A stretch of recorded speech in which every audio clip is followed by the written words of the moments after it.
In this video, we'll be looking at three things: definition of taxes, the types of taxes, and how the taxes are reflected on a diagram.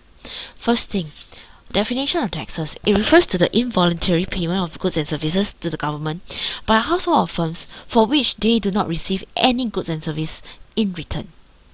So what is the reason for the government to levy tax?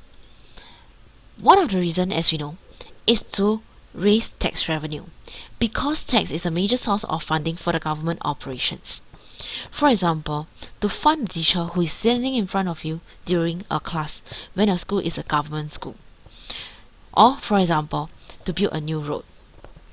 Another reason for imposing tax is to promote certain economic and social goals. For example, to discourage consumption of cigarettes or alcoholic products. So, taxes may be indirect or direct. Direct tax are actually tax on income.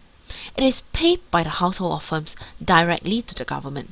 So, some of our examples are the personal income tax or the corporate tax, whereby the corporate will pay a certain amount of money based on their profits made to the government. Indirect tax are taxes on expenditure. It is paid by the household or firms to the government when they are paying for the product itself. So it is indirect payment through a higher price of the products.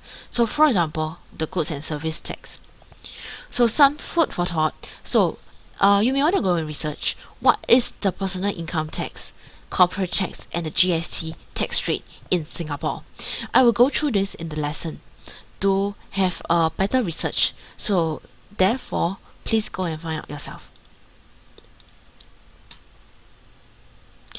Okay, tax can be imposed as a specific tax or ad valorem tax. Goods and services are taxed in a fixed amount per unit. This is referring to the specific tax. It could be a $5 per unit. So therefore, it is tax per unit of the good is same regardless of the price of the products. Later I'll show this how this can be reflected on the diagram.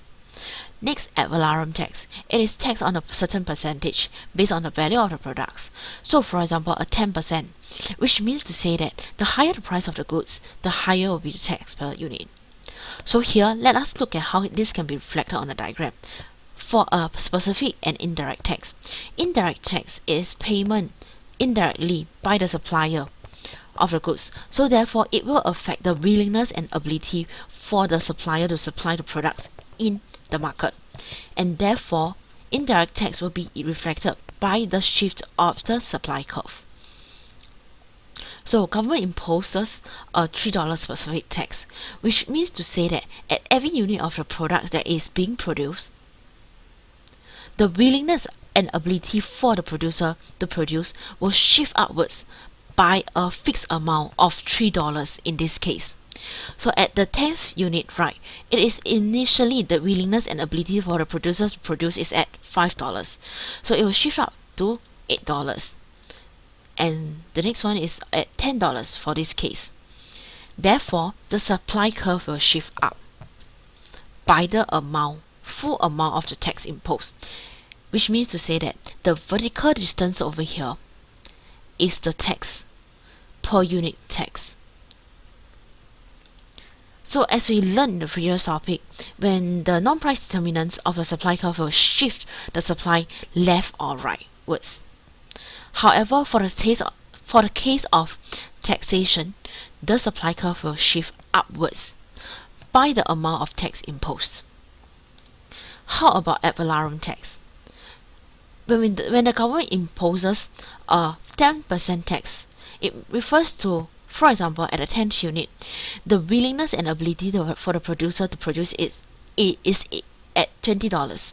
So at 10% of $20, it will be $22, a $2 difference. Likewise, for this case, it is initially at the $40 for the producer who are willing and able to produce. A 10% will be $44, a difference of $4. And therefore, you can see that by imposing an ad valorem tax, the supply curve shifts up, but in a skewed manner.